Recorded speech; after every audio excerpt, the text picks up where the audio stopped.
ہم سے محمد بن علا نے بیان کیا، کہا کہ ہم سے ابو اسامہ نے بیان کیا، ان سے یزید بن عبداللہ نے، ان سے ابو بردہ نے، اور ان سے ابو موسیٰ اشعری نے کہ نبی کریم نے فرمایا، مسلمانوں کی اور یہود و نصارہ کی مثال ایسی ہے کہ ایک شخص نے چند آدمیوں کو مزدور کیا کہ یہ سب اس کا ایک کام صبح سے رات تک مقررہ اجرت پر کریں۔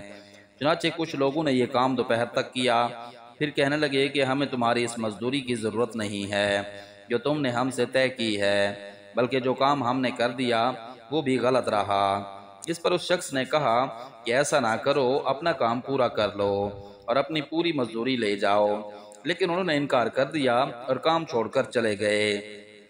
آخر اس نے دوسرے مزدور لگائے اور ان سے کہا کہ باقی دن پورا کر لو تو میں تمہیں وہی مزدوری دوں گا جو پہلے مزدوروں سے طے کی تھی۔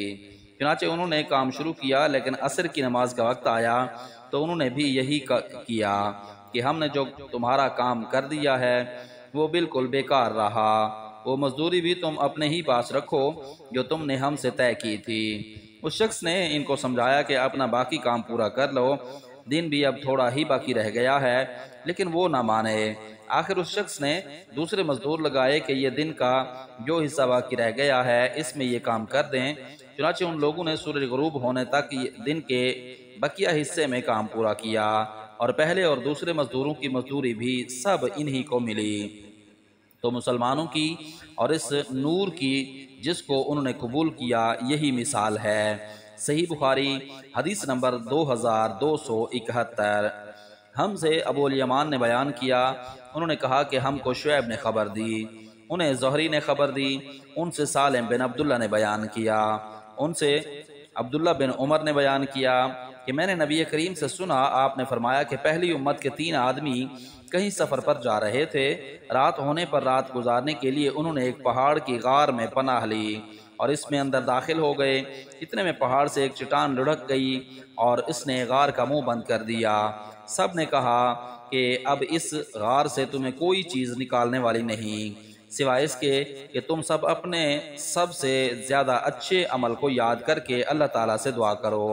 اس پر ان میں سے ایک شخص نے اپنی دعا شروع کی کہ اے اللہ، میرے ماں باپ بہت بوڑھے تھے اور میں روزانہ ان سے پہلے گھر میں کسی کو بھی دودھ نہیں پلاتا تھا، نہ اپنے بال بچوں کو اور نہ اپنے غلام وغیرہ کو۔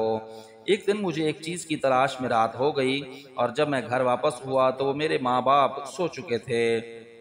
پھر میں نے ان کے لیے شام کا دودھ نکالا، جب ان کے پاس لایا تو وہ سوئے ہوئے تھے۔ مجھے یہ بات ہرگز اچھی معلوم نہیں ہوئی کہ ان سے پہلے اپنے بال بچوں یا اپنے کسی غلام کو دودھ پلاؤں، اس لیے میں ان کے سرانے کھڑا رہا۔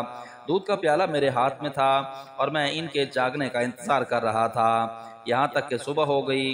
اب میرے ماں باپ جاگے تو اور انہوں نے اپنا شام کا دودھ اس وقت پیا۔ اے اللہ، اگر میں نے یہ کام محض تیری رضا حاصل کرنے کے لیے کیا تھا تو اس چٹان کی آفت کو ہم سے ہٹا دے۔ اس دعا کے نتیجے میں وہ غار تھوڑا سا کھل گیا مگر نکلنا اب بھی ممکن نہ تھا۔ رسول اللہ نے فرمایا کہ پھر دوسرے نے دعا کی، اے اللہ، میرے چچا کی ایک لڑکی تھی جو سب سے زیادہ مجھے محبوب تھی، میں نے اس کے ساتھ برا کام کرنا چاہا لیکن اس نے نہ مانا۔ اس زمانے میں 1 سال قحط پڑا تو وہ میرے پاس آئی، میں نے اسے 120 دینار اس شرط پر دیے کہ وہ خلوت میں مجھ سے برا کام کرائے، چنانچہ وہ راضی ہو گئی۔ اب میں اس پر قابو پا چکا تھا لیکن اس نے کہا کہ تمہارے لیے میں جائز نہیں کرتی کہ اس مہر کو تم حق کے بغیر توڑو۔ یہ سن کر میں اپنے برے ارادے سے باز آ گیا اور وہاں سے چلا آیا، حالانکہ وہ مجھے سب سے بڑھ کر محبوب تھی، اور میں نے اپنا دیا ہوا سونا بھی واپس نہیں لیا۔ اے اللہ، اگر یہ کام میں نے صرف تیری رضا کے لیے کیا تھا تو ہماری اس مصیبت کو دور کر دے۔ چنانچہ چٹان ذرا سی اور کھسک گئی لیکن اب بھی اس سے باہر نہیں نکلا جا سکتا تھا۔ نبی کریم نے فرمایا اور تیسرے شخص نے دعا کی، اے اللہ، میں نے چند مزدور کیے تھے، پھر سب کو ان کی مزدوری پوری دی مگر ایک مزدور ایسا نکلا کہ وہ اپنی مزدوری ہی چھوڑ گیا۔ میں نے اس کی مزدوری کو کاروبار میں لگا دیا اور بہت کچھ نفع حاصل ہو گیا۔ پھر کچھ دنوں کے بعد وہی مزدور میرے پاس آیا اور کہنے لگا، اللہ کے بندے، مجھے میری مزدوری دے دے۔ میں نے کہا، یہ جو کچھ تو دیکھ رہا ہے، اونٹ، گائے، بکری اور غلام، یہ سب تمہاری مزدوری ہی ہے۔ وہ کہنے لگا، اے اللہ کے بندے، مجھ سے مذاق نہ کر، میں نے کہا میں مذاق نہیں کرتا۔ چنانچہ اس شخص نے سب کچھ لیا اور اپنے ساتھ لے گیا، ایک چیز بھی اس میں سے باقی نہیں چھوڑی۔ تو اے اللہ، اگر میں نے یہ سب کچھ تیری رضا مندی حاصل کرنے کے لیے کیا تھا تو تو ہماری اس مصیبت کو دور کر دے۔ چنانچہ وہ چٹان ہٹ گئی اور وہ سب باہر نکل کر چلے گئے۔ صحیح بخاری حدیث نمبر 2272۔ ہم سے سعید بن یحییٰ بن سعید نے بیان کیا، کہا کہ مجھ سے میرے باپ یحییٰ بن سعید قریش نے بیان کیا، ان سے اعمش نے بیان کیا، ان سے شفیق نے اور ان سے ابو مسعود انصاری نے کہ رسول اللہ نے جب ہمیں صدقہ کرنے کا حکم دیا تو بعض لوگ بازاروں میں جا کر بوجھ اٹھاتے جن سے ایک مد مزدوری ملتی، وہ اس میں سے بھی صدقہ کرتے۔ آج ان میں سے کسی کے پاس لاکھ لاکھ درہم یا دینار موجود ہیں۔ شفیق نے کہا کہ ہمارا خیال ہے کہ ابو مسعود نے کسی سے اپنے ہی تئیں مراد لیا تھا۔ صحیح بخاری حدیث نمبر 2273۔ ہم سے مسدد نے بیان کیا، کہا کہ ہم سے عبد الواحد بن زیاد نے بیان کیا، ان سے معمر نے بیان کیا، ان سے ابن طاؤس نے، ان سے ان کے باپ نے اور ان سے ابن عباس نے کہ نبی کریم نے تجارتی قافلوں سے منڈی سے آگے جا کر ملاقات کرنے سے منع فرمایا تھا، اور یہ کہ شہری دیہاتی کا مال نہ بیچیں۔ میں نے پوچھا اے ابن عباس، شہری دیہاتی کا مال نہ بیچیں کا کیا مطلب ہے؟ انہوں نے فرمایا کہ مراد یہ ہے کہ ان کے دلال نہ بنیں۔ صحیح بخاری حدیث نمبر 2274۔ ہم سے عمر بن حفص بن غیاث نے بیان کیا، کہا کہ مجھ سے میرے باپ نے بیان کیا، ان سے اعمش نے بیان کیا، ان سے مسلم بن صبیح نے، ان سے مسروق نے، ان سے خباب بن ارت نے بیان کیا۔ انہوں نے کہا کہ میں لوہار تھا، میں نے عاص بن وائل مشرق کا کام کیا، جب میری بہت سی مزدوری اس کے سر چڑھ گئی تو میں اس کے پاس تقاضا کرنے آیا۔ وہ کہنے لگا اللہ کی قسم میں تمہاری مزدوری اس وقت تک نہیں دوں گا جب تک تم محمد سے نہ پھر جاؤ۔ میں نے کہا اللہ کی قسم یہ تو اس وقت بھی نہ ہوگا جب تم مر کے دوبارہ زندہ ہوگا۔ اس نے کہا کیا میں مرنے کے بعد پھر دوبارہ زندہ کیا جاؤں گا؟ میں نے کہا کہ ہاں۔ اس پر وہ بولا پھر کیا ہے؟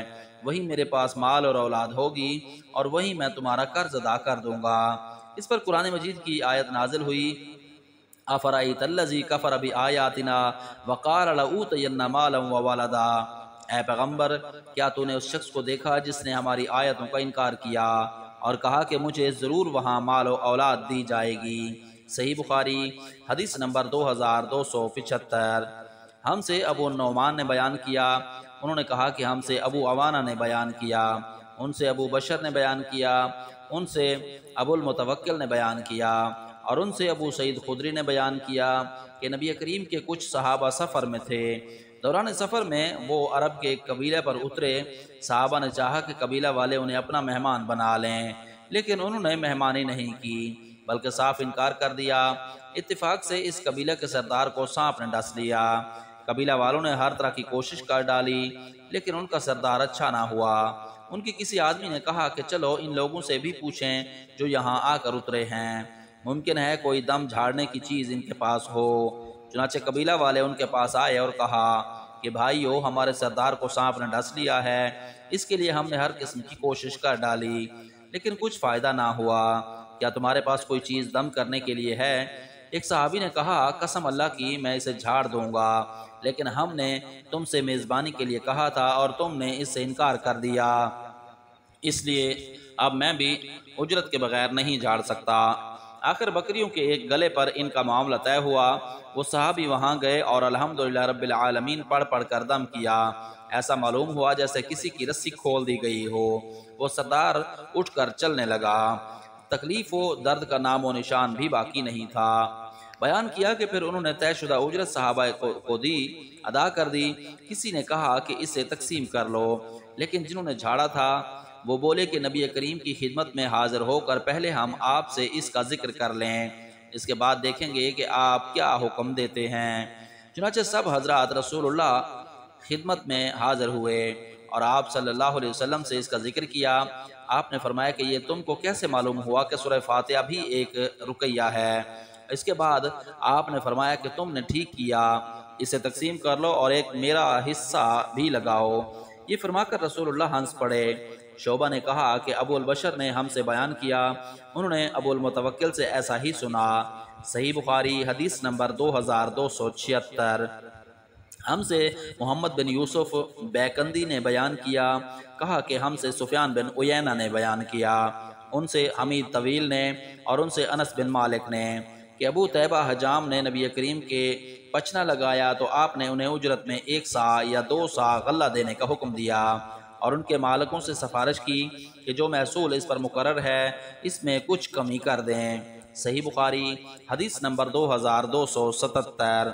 ہم سے موسیٰ بن اسماعیل نے بیان کیا، کہا کہ ہم سے وہیب نے بیان کیا، کہا کہ ہم سے ابن طاؤس نے بیان کیا، ان سے ان کے باپ نے اور ان سے ابن عباس نے بیان کیا کہ نبی کریم نے پچنا لگوایا اور پچنا لگانے والے کو اجرت بھی دی۔ اگر پچنا لگوانا ناجائز ہوتا تو آپ نہ پچنا لگواتے نہ اجرت دیتے۔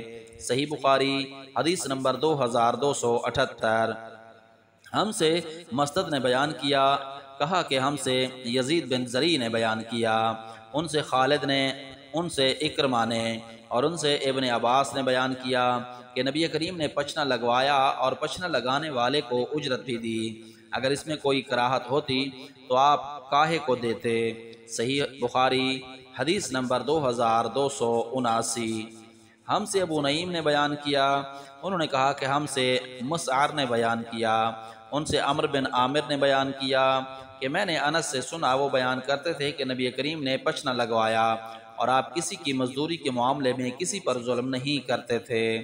صحیح بخاری حدیث نمبر 2280۔